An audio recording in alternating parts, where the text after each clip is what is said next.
दोस्तों, अगर आपने भी बिहार पोस्ट मैट्रिक स्कॉलरशिप के लिए अपना फॉर्म फिलअप किए थे और आपका जो फॉर्म है वो किसी भी कारण से रिजेक्ट हो चुका है, तो उसको आप कैसे सुधार करेंगे, जिसका कंप्लीट प्रोसेस आज के हम इस वीडियो में स्टेप बाय स्टेप बताएंगे। तो इस वीडियो को कहीं से भी स्किप नहीं कीजिएगा, वीडियो को शुरू से अंत तक जरूर देखिएगा। जैसा कि अभी यहाँ पर आप देख सकते हैं, हमारे पास जो एक स्टूडेंट का फॉर्म है, इसका जो फॉर्म है वो रेसिडेंटल वेरिफिकेशन स्टेटस के कारण रिजेक्ट हुआ है। और इसी फॉर्म को यहाँ पर आप देखेंगे तो इनकम वेरिफिकेशन स्टेटस के कारण भी रिजेक्ट हो चुका है। और यहाँ पर आप देखेंगे तो इसका जो कास्ट वेरिफिकेशन स्टेटस में है वो अभी पेंडिंग शो कर रहा है। और यहाँ पर आप देखेंगे तो Aadhaar seeded from bank account status भी इसका पेंडिंग शो हो रहा है। तो इन सारे चीज के रिगार्डिंग आज के हम इस वीडियो में बात करेंगे। तो आपसे रिक्वेस्ट रहेगा कि आप इस वीडियो को कहीं से भी स्किप नहीं कीजिएगा, वीडियो को अंत तक जरूर देखिएगा। और वीडियो अगर आपको पसंद आए तो इसे लाइक शेयर जरूर कीजिएगा, साथ ही चैनल को सब्सक्राइब कर लीजिएगा, ताकि जो भी इस प्रकार की अपडेट होगी वो सबसे पहले आप तक पहुंचती रहेगी। तो चलिए बिना देरी की आज के हम इस वीडियो को शुरू करते हैं। तो दोस्तों, अगर आपने भी बिहार पोस्ट मैट्रिक स्कॉलरशिप के लिए अपना फॉर्म फिलअप किए थे और आपका जो फॉर्म है वो रिजेक्ट हो चुका है और उस फॉर्म को जो है आप सुधार करना चाहते हैं, तो उसके लिए आपको सबसे पहले अपने मोबाइल या लैपटॉप में गूगल ओपन करना होगा। उसके बाद सर्च बार में सर्च करना होगा रॉक स्टार एजुकेशन। तो दोस्तों, जैसे ही आप रॉक स्टार एजुकेशन लिखकर सर्च करेंगे, आपके सामने कुछ इस प्रकार से एक न्यू इंटरफेस होगा। और यहाँ पर जो है सबसे पहले नंबर पर रॉक स्टार एजुकेशन का लिंक मिलेगा, इस वाले लिंक पर क्लिक करना होगा। इस पर आप जैसे ही क्लिक करेंगे आप रॉक स्टार एजुकेशन का ऑफिशियल वेबसाइट पर रिडायरेक्ट हो जाएंगे। तो दोस्तों, इस वेबसाइट का लिंक हम इस वीडियो के डिस्क्रिप्शन बॉक्स में भी दे दिए हैं, वहाँ से भी आप डायरेक्ट इस वेबसाइट पर आ सकते हैं। इस वेबसाइट पर आने के बाद यहाँ पर आपको नीचे को स्क्रॉल करके नीचे आना होगा। नीचे आइएगा तो यहाँ पर आपको दो ऑप्शन दिखेगा बिहार पोस्ट मैट्रिक स्कॉलरशिप के लिए। पहला जो आपको ऑप्शन मिलेगा Bihar post matric scholarship 2023-24 SC ST के लिए ऑनलाइन आवेदन शुरू का। और दूसरा जो यहाँ पर ऑप्शन मिल रहा है वो है Bihar post matric scholarship 2023-24 BC and DBC के लिए ऑनलाइन आवेदन का। तो यहाँ पर आप जिस भी कास्ट कैटेगरी से आते हैं उसके रिगार्डिंग यहाँ पे क्लिक कीजिएगा। अगर आप SC ST कास्ट कैटेगरी से आते हैं तो इस वाले लिंक पर क्लिक कीजिएगा, और अगर आप BC कास्ट कैटेगरी से आते हैं तो इस वाले लिंक पर क्लिक कीजिएगा। बाकी आगे का जो प्रोसेस है वो सभी स्टूडेंट के लिए सेम है, इस चीज को आप ध्यान रखिएगा। और यहाँ पर कुछ स्टूडेंट कहेंगे कि हम जो है 2022-23 के लिए अपना फॉर्म फिलअप किए थे और यहाँ पर जो लिंक मिल रहा है वो 2023-24 के लिए मिल रहा है। तो इसमें आपको घबराने की कोई भी जरूरत नहीं। अगर आप 2022-23 के लिए भी अपना फॉर्म फिलअप किए हुए थे तो भी आप इसी लिंक से अपना फॉर्म को सुधार कर सकते हैं। तो चलिए हम यहाँ पे BC वाले एक स्टूडेंट का फॉर्म को सुधार करेंगे। तो हम BC वाले का जो लिंक मिल रहा है इस वाले ऑप्शन पे क्लिक कर लेते हैं। इस पर जैसे ही आप क्लिक करेंगे आपके सामने एक न्यू पेज ओपन होगा। और दोस्तों, इस पेज पर आने के बाद यहाँ पर आपको नीचे को स्क्रॉल करके नीचे आना होगा। नीचे आएंगे तो यहाँ पर आप देखेंगे पोस्ट मैट्रिक स्कॉलरशिप से जुड़ी सारी जानकारी को इस आर्टिकल में बताया गया है, जिसे आप पढ़ना चाहे तो पढ़ भी सकते हैं, नहीं तो आप डायरेक्ट नीचे आइएगा। नीचे आइएगा तो यहाँ पर आपको एक ऑप्शन मिलेगा लॉगिन का, और उसके सामने यहाँ पर आप देखेंगे तो एक क्लिक हेयर का बटन मिल रहा है, इस वाले ऑप्शन पे क्लिक करना होगा। जैसे ही आप क्लिक हेयर वाले ऑप्शन पे क्लिक करेंगे आपके सामने लॉगिन वाला पेज ओपन हो जाएगा। और दोस्तों, यहाँ पर जो है आपको सबसे पहले अपना यूजर ID डालना है, उसके बाद यहाँ पर आपको पासवर्ड डालना है, और उसके बाद यहाँ पर जो कैप्चा कोड शो हो रहा है सेम इसी कैप्चा कोड को यहाँ पे फिलअप करना होगा। यूजर ID, पासवर्ड और कैप्चा कोड इंटर करने के बाद यहाँ पर आपको एक ऑप्शन मिलेगा लॉगिन का, इस वाले ऑप्शन पे क्लिक कर लेना होगा। इस पर आप जैसे ही क्लिक करेंगे आपके सामने एक न्यू पेज ओपन हो जाएगा और आप जो है इस वेबसाइट पर लॉगिन हो जाएंगे।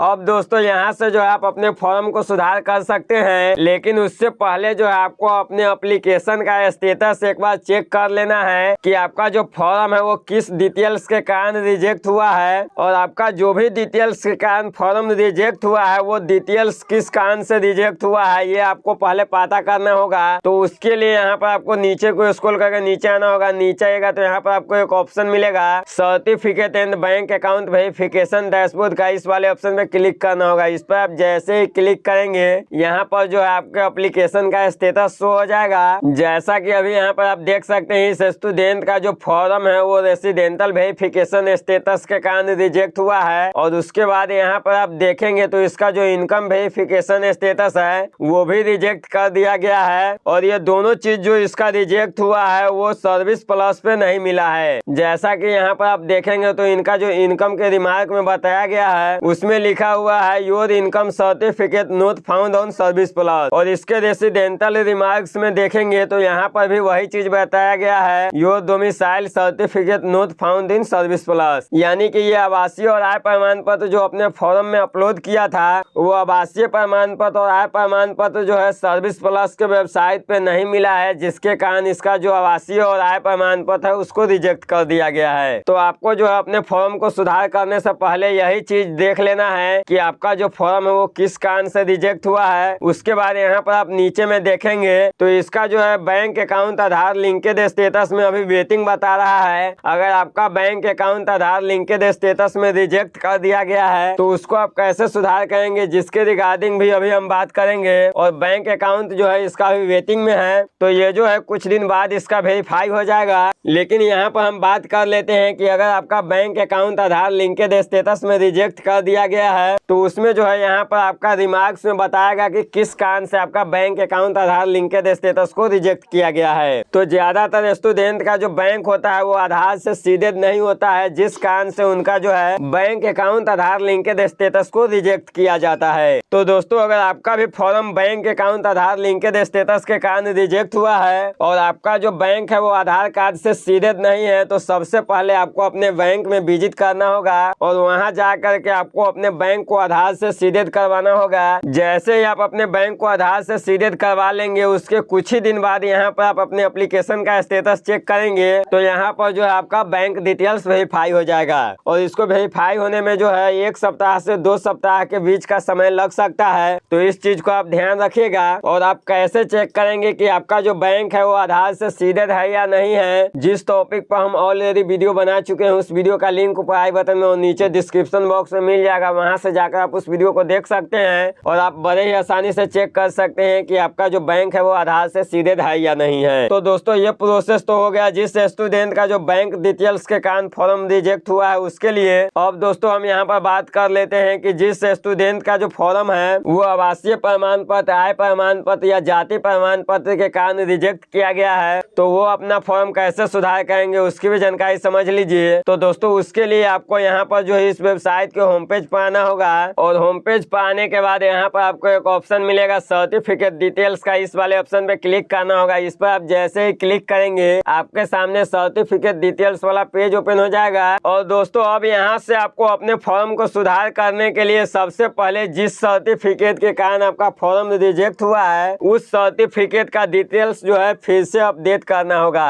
तो जैसा कि इस स्टूडेंट का जो आवासीय प्रमाण पत्र के कारण फॉर्म रिजेक्ट हुआ है तो इसका जो है हम सबसे पहले आवासीय प्रमाण पत्र का डिटेल्स अपडेट कर लेते हैं। तो उसके लिए यहाँ पर आपको एक ऑप्शन मिलेगा इशूड बाय का, तो इस वाले ऑप्शन पे क्लिक करना होगा और यहाँ से आरो वाले ऑप्शन को सिलेक्ट करना होगा। और उसके बाद यहाँ पर आपको एक ऑप्शन मिलेगा इशूड टू का, तो इस वाले ऑप्शन पे क्लिक करके और यहाँ से आपको सेल्फ ही रहने देना है। और उसके बाद यहाँ पर आपको एक ऑप्शन मिलेगा आवासीय प्रमाण पत्र संख्या का, तो इस वाले ऑप्शन पे क्लिक करना होगा और यहाँ पर जो है आपको अपना आवासीय प्रमाण पत्र संख्या डालना होगा। और यहाँ से जो है आपको अपना आवासीय प्रमाण पत्र संख्या सिलेक्ट करना होगा, यानी कि आपका जो आवासीय प्रमाण पत्र है वो जिस भी वर्ष बना उसको यहाँ से सिलेक्ट कीजिएगा। जैसा कि मान लीजिए अगर आपका आवासीय प्रमाण पत्र जो है 2021 में बना तो यहाँ से 2021 वाले ऑप्शन को सिलेक्ट कीजिएगा, 22 में बना तो 22 वाले ऑप्शन को सिलेक्ट कीजिएगा, अगर 2023 में बना है तो 2023 वाले ऑप्शन को सिलेक्ट कीजिएगा। तो इस प्रकार से यहाँ पर आप अपना आवासीय प्रमाण पत्र संख्या को सिलेक्ट कर लीजिएगा। उसके बाद यहाँ पर आप देखेंगे तो एक ऑप्शन मिलेगा जहाँ पर आपको अपना आवासीय प्रमाण पत्र संख्या का नंबर फिलअप करना होता है। तो यहाँ पर आपको अपना आवासीय प्रमाण पत्र का नंबर फिलअप कर लेना है। तो आप अपने जाति आवासीय और आय प्रमाण पत्र का नंबर कहाँ से प्राप्त करेंगे चलिए वो भी बता देते हैं। तो देखिए आपका जो जाति आवासीय और आय प्रमाण पत्र होगा उसमें यहाँ पर आप देखेंगे तो प्रमाण पत्र संख्या लिखा हुआ रहता है, तो यही प्रमाण पत्र संख्या को आपको वहाँ पे फिलअप करना होगा। तो जैसा कि अभी यहाँ पर आप देख सकते हैं, हम जितना नंबर को सिलेक्ट किए हैं सिर्फ इतना ही नंबर को आपको फिलअप करना है, इससे ज्यादा आपको नहीं करना है। तो ये चीज अब आप समझ गए होंगे। और उसके बाद यहाँ पर आपको एक ऑप्शन मिलेगा अपलोड सर्टिफिकेट का, तो इस वाले ऑप्शन पे क्लिक करना होगा और यहाँ से आपको फाइल्स वाले ऑप्शन को सिलेक्ट करना होगा और यहाँ पर जो है आपका फाइल में जहाँ भी आपका सर्टिफिकेट होगा वहाँ से आप अपलोड कर लीजिएगा। तो दोस्तों जैसा कि अभी हम इसका जो है आवासीय प्रमाण पत्र यहाँ पर अपलोड कर दिए हैं, उसके बाद यहाँ पर आपको एक ऑप्शन मिलेगा प्रमाण पत्र जारी करने की तिथि का।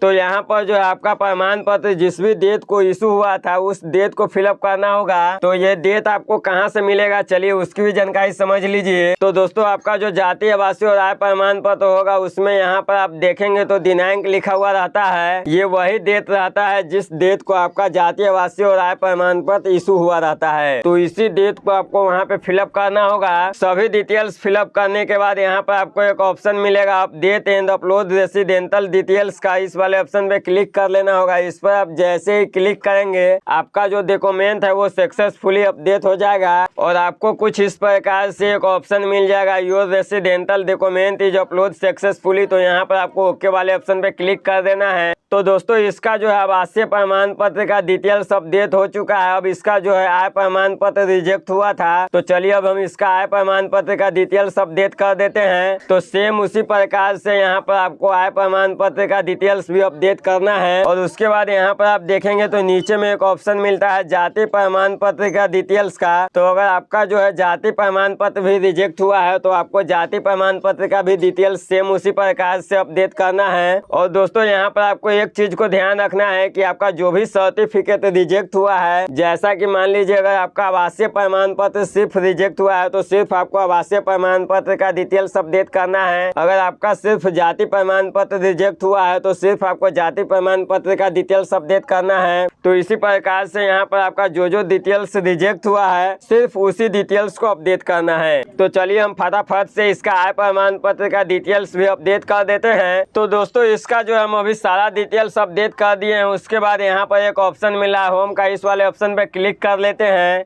इस पर हम जैसे ही क्लिक करेंगे हम इस वेबसाइट के होम पेज पर ही डायरेक्ट हो जाएंगे। और दोस्तों होम पेज पर आने के बाद यहाँ पर जो आप certificate and bank account verification dashboard वाले ऑप्शन पर क्लिक करेंगे तो इसका जो है एप्लीकेशन का स्टेटस खुलेगा। और दोस्तों अभी यहाँ पर आप देख सकते हैं इसका जो रेसिडेंटल वेरिफिकेशन स्टेटस है वो पेंडिंग में चला गया है और नीचे में यहाँ पर आप देखेंगे तो इनकम वेरिफिकेशन स्टेटस भी इसका पेंडिंग में चला गया है। यानी कि दोस्तों इसका जो हम सर्टिफिकेट फिर से अपलोड किए हैं तो इसका जो है फिर से वेरीफाई होगा और उसके बाद यहाँ पर जब आप कुछ दिन बाद चेक करेंगे तो आपका जो डिटेल्स है वो वेरीफाई हो जाएगा। तो दोस्तों इस प्रकार से आप अपने रिजेक्ट फॉर्म को सुधार कर सकते हैं। और दोस्तों यहाँ पर जो है आपको डिटेल्स अपडेट करने के बाद कुछ नहीं करना है, 10 से 15 दिनों तक वेट करना है। उसके बाद जब आप अपने एप्लीकेशन का स्टेटस चेक कीजिएगा तो यहाँ पर आपका जो है वेरीफाई लिखा हुआ मिल जाएगा। तो दोस्तों अभी हम आपको पोस्ट मैट्रिक स्कॉलरशिप के रिजेक्ट फॉर्म को सुधार करने का complete process step by step आज के हम इस वीडियो में बताए हैं। तो उम्मीद करता हूँ आपको ये वीडियो काफी ज्यादा पसंद आया होगा। वीडियो पसंद आया तो वीडियो को एक लाइक कीजिएगा और इसी तरह की अपडेट पाने के लिए मेरे चैनल को सब्सक्राइब कीजिएगा। और दोस्तों अगर अभी भी आपके मन में किसी भी प्रकार का कंफ्यूजन है तो कमेंट बॉक्स में कमेंट करके पूछ सकते हैं, हम आपके कमेंट का रिप्लाई देने का पूरी कोशिश करेंगे। तो दोस्तों फिलहाल आज के वीडियो में बस इतना ही, फिर मिलते हैं अगली वीडियो में अगले टॉपिक के साथ। जय हिंद।